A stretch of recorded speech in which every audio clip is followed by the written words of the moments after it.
Eu não queria esperar chegar setembro para falar sobre esse assunto e aproveitar o hype para ganhar views. Meu objetivo aqui nunca foi quantidade. Mas enfim, para a pessoa que está sofrendo de doença psicossomática, as dores são tão reais quanto cólica de apendicite ou uma dor no dente. A depressão é imperfeição no amor. Quando a mente dói, é porque pensamos demais. Um dos principais sintomas é a falta de esperança e perspectiva na vida. Andamos com a cabeça em chamas e ninguém vê. Quando estamos deprimidos, nos sentimos tão sozinhos que mesmo rodeados de pessoas, é como se não tivesse ninguém. Mas a depressão nunca é igual para todos. A dor é sentida de maneira diferente, em grau diferente, com provocações diferentes, e são mil e umas reações que podem causar. É algo totalmente multifatorial. Não existe um jeito certo ou errado de ter depressão. Mas enfim, como diria Albert Einstein, a felicidade não se resume na ausência de problemas, mas sim na sua capacidade de lidar com eles.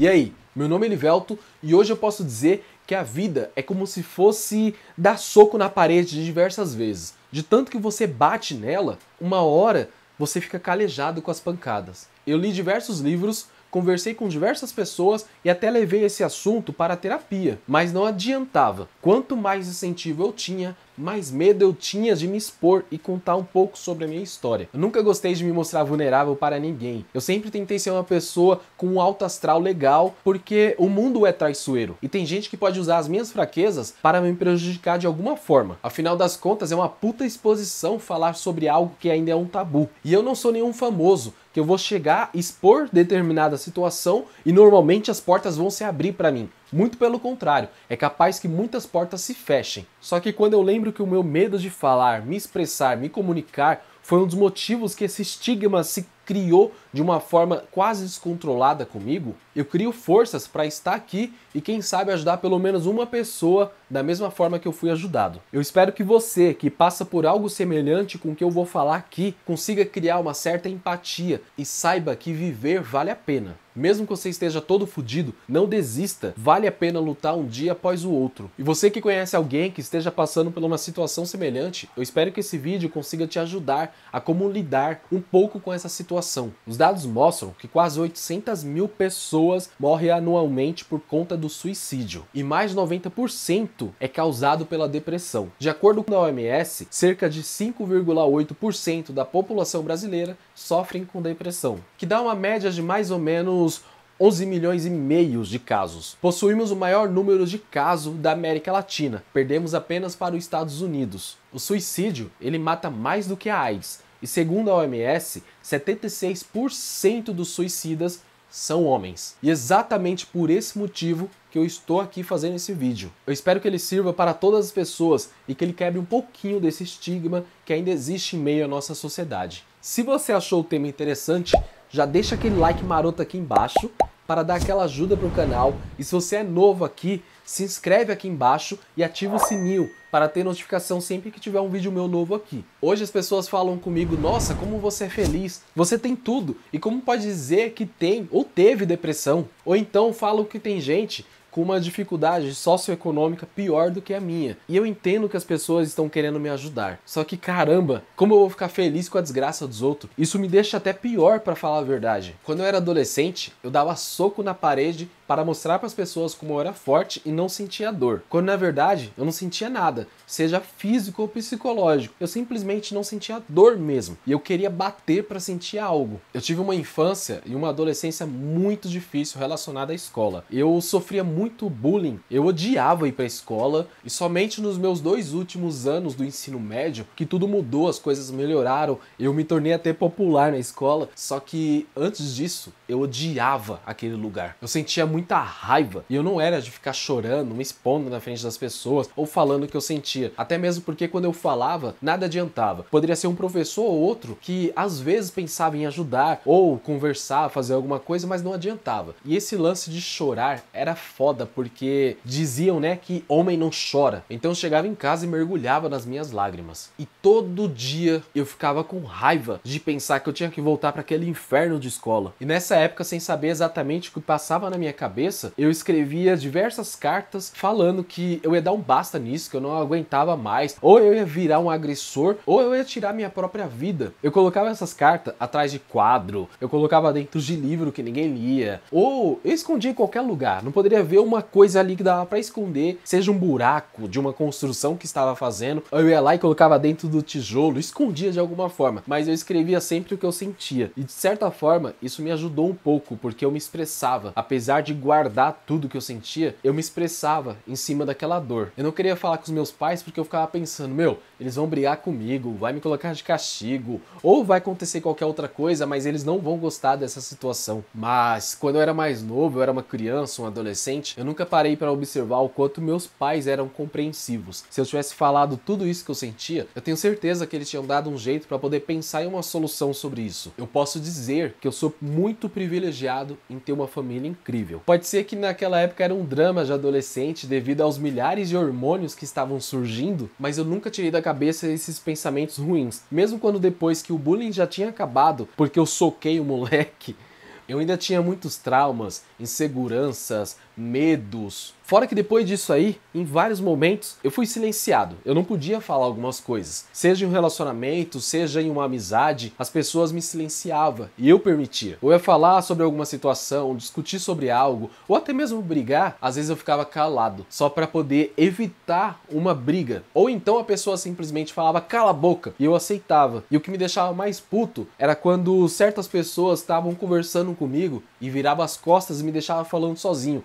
Isso me deixava muito puto. E aí eu ia segurando essa raiva dentro de mim e eu percebi que uma forma que me deixava menos nervoso era chegar em casa e comer besteira. Com isso eu comecei a engordar um pouco. Mas eu sentia tanta raiva de não poder conversar e me expressar que eu desmaiava algumas vezes. Uma das vezes que mais me preocupou foi quando eu desmaiei na rua e eu estava literalmente sozinho. Mas ainda bem que uma família abençoada que me conhecia há muito tempo me viu ali jogado na rua e me levou para o hospital. Mas se não fosse eles, só Deus sabe o que poderia ter acontecido comigo ali, já que eu fiquei tanto tempo desacordado. Eu sentia raiva, eu ficava chateado, eu ficava nervoso, era muito estresse reprimido. Eu guardava tudo pra mim. As pessoas falavam, eu ouvia e calava, e eu aceitava. E aí chegava em certos momentos que eu simplesmente caía, o corpo desligava, eu não aguentava e eu desmaiava. Eu fui em vários médicos, fiz diversos exames para poder identificar o que era, mas sempre quando eu fazia, não aparecia nada. Só que o meu maior problema é que eu não fui um psicólogo, onde que eu deveria ter ido de primeira. Isso tudo estava na minha mente, porque eu guardava tudo. E nesse momento, eu já sabia o que era depressão, até porque eu tinha parentes que passavam por isso, eu tinha amigos que estavam passando por uma situação semelhante, só que eu não me permitia ter esse tipo de doença. Como eu cresci na igreja, todo mundo sempre falava: depressão é a ausência de Deus, depressão é falta de fé. Não existe problema que Deus não seja capaz de solucionar. E eu, como um homem religioso naquela época, eu não poderia permitir esses pensamentos ruins, porque eu fui educado assim, nesse quesito religioso. Principalmente os meus amigos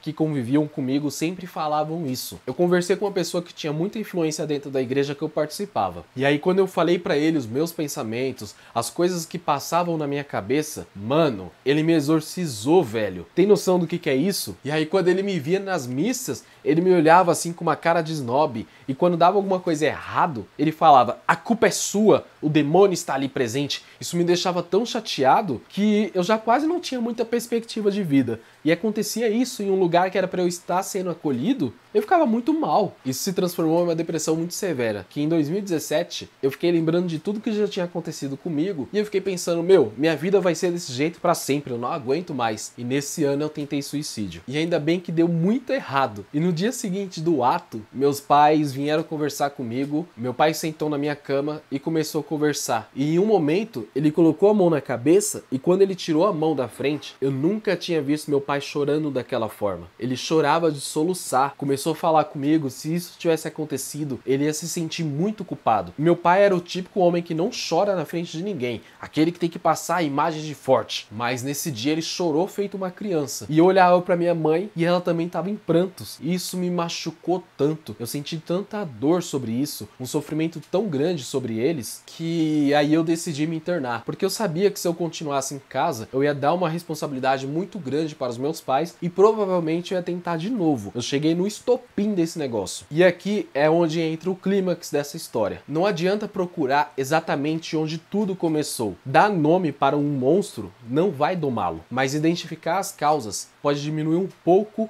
os gatilhos que faz esse fardo se tornar tão pesado. Está tudo bem você ter dias ruins, está tudo bem você errar e está tudo certo você não ser perfeito. Afinal das contas, quem é perfeito nesse mundo? Você não precisa carregar tudo isso sozinho. A sua dor não é mimimi. A vida não é uma corrida para ver quem chega primeiro em determinado ponto, mas sim uma dança. Cada um tem o seu ritmo e seu estilo de dançar e segue a vida dançando. Já era. Não é egoísmo você priorizar a sua saúde mental. Eu sempre fui muito amado pela minha família e pelos meus amigos, aqueles que realmente estavam por perto. Sempre tive muito apoio de todos para praticamente tudo que eu pensava em fazer. E por causa deles, hoje eu estou muito melhor. Mas quem está deprimido não consegue enxergar isso. Pensamos que ninguém se importa e que somos um peso para as pessoas, mas não é assim. Nossa mente está distorcida sobre a realidade.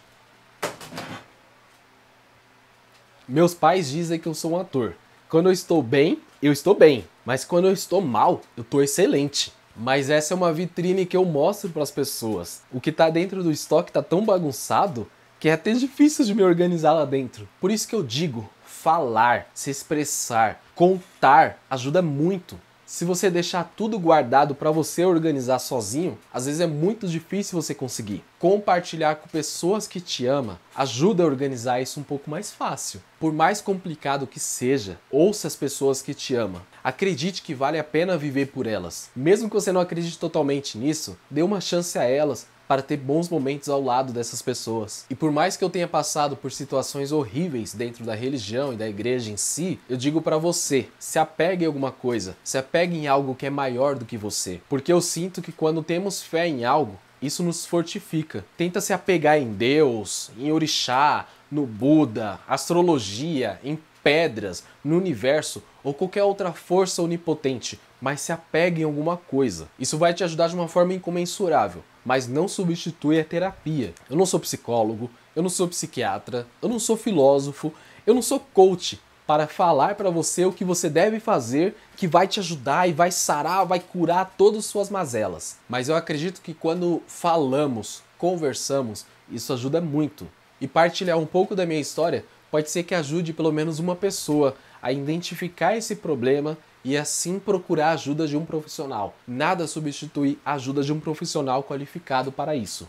Eu acredito que a dor precisa ser transformada, mas não esquecida, contrariada, mas não reprimida. Uma vez que a ajuda é oferecida, ela também precisa ser aceitada. Sempre me ofereceram ajuda e eu não aceitava. Eu precisei chegar no limite do abismo, me jogar nele e ser salvo de alguma forma para poder decidir fazer uma terapia, procurar ajuda.